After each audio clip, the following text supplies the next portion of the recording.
name's Bill Bauer again. I think I know you. I'm not sure. I don't remember it. Only a few years. I've been very much involved in politics and the political action down there at the Capitol building ever since the early 80s. Got into a lot of battles, including the one in '94 in which we defeated the push for the Constitutional Convention, or the CONCON. Well, luckily we defeated that one, or we wouldn't have a Constitution that we have today. However, what my concern today is our judicial system. A lot of people like to say it's corrupt. It isn't corrupt, but at the same time, defendants simply do not, and the common man simply does not have a voice in court. Let me give you an example. One of the main problems we have is that a huge amount of our court system, time and resources, are tied up with third-party debt collectors collecting junk debt against consumers who simply cannot pay. They don't have the resources. An example of that might be one fellow that I helped a little bit by the name of Bobby Sella 2 years ago. He went in before Judge Gray downtown here, and he'd been accused of, let's say, absconding with about $1,600 worth of whatever from an apartment complex. He was accused, he didn't actually abscond with anything, but they accused him of having a pet which put pet stains on the carpet. Well, Bobby works down at Dealer's Auto Auction down here. He's an old man. He's never had a pet for years and years and years. And those pet stains were not pet stains, but were rather due to a leaking roof. Mold and everything else pouring in the apartment finally forced him to just get out because his health couldn't take it anymore. They then claimed that he owed $300 or $400 in back electric bills.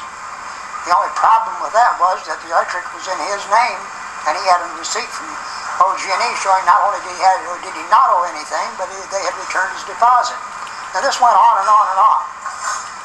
Well, Bobby filed a counterclaim for Fair Debt Collection Practices Act violations, and he had a good slew of them. And of course, they brought in a lady who had recently been employed by the apartment complex as a manager, and of course she had first-hand knowledge of everything was true and correct in the affidavit of the third-party debt collector who was trying to do it.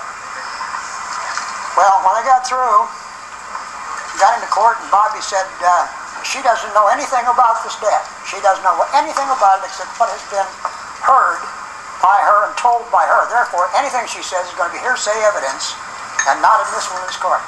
Judge Gray says, if I don't allow her to testify, they don't have a case. So I'm going to allow them to testify. When the deal was done, Bobby walked out with an $80 judgment against him for a bill, none of which he owed. And the lawyer, luckily, got $8 in compensation for about 2 or 3 days in court. But Judge Gray said, I don't think you can even win on that FDCPA case. But had he taken it to federal court, those people would have been in dire trouble, to say the least. We don't have any consumer advocate attorneys here who have any knowledge or expertise in the field of consumer law. But our judges just run roughshod over the defendants. I have a lady by the name of Narva Creighton. She's an elderly colored lady. She went up before a lady judge, I don't remember her name right now, and she had absolute proof, absolute undisputable proof that Countrywide Asset or Countrywide Homes not only was a false and fictitious plaintiff, which that's mostly what they are, and you try to get the courts to recognize through motions that the party... What's the question? Oh, I'm just wondering what he's going to do about some of these things. And I'm outlining what some of our problems are. So, the courts won't even listen to a motion to dismiss for failure to show that they are the party of first interest in the case. Most of these debts are bought by the lawyers and prosecuted in the name of the bank or whatever the plaintiff might be, but not in their own name.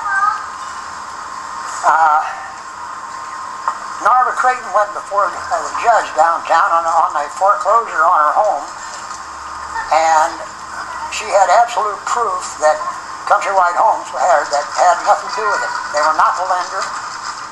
Title 46 of Oklahoma statute says they have to register all assignments and transfers with the county recorder in the county in which the property is located. Judges won't pay any attention to it. And even though Narva Creighton had all the proof in the world that it was a fraudulent claim, the judge says, "You are lying, lady. Countrywide Homes would not do that. You're lying." Now, what kind of talk is that to come from a judge?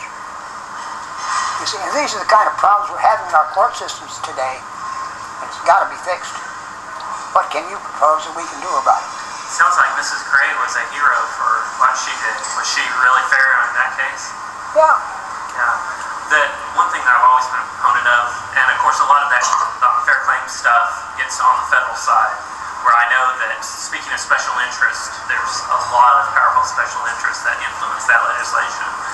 And I'm not an expert on any of that, but I know that that's a big federal issue. On the state issue, one of the things I'm a big proponent of has been term limits for judges, and that's something that I think if you could apply that concept, we talked several times about the average person from society with a law degree, although that can get complicated, serving as a judge for taking time out of their practice for 4 to 8 years, something like that, and then going back and living with the people again, as opposed to a very cushy job that they probably have indefinitely, short of making a really bad, like the Lincoln County judge did in the Kelsey Briggs case. Short of making those really bad decisions, I think most judges have their job for as long as they want them, and I think they can become absolutely out of touch with reality. They do. And so on the state side, that's one thing that I think would take a little pushing, but that's a bill that I have really thought a lot about, been coming out and advocating for, and really want to, one of these years, is term limits on judges. I think that would really help. It's just, when it gets right down to it, you need a judge with common sense to see through a lot of the really crazy nuances that all the different attorneys are throwing out there and confusing situation with. And I think term limits would help just the average person come in and play a role, as opposed to someone who has a lifetime job doing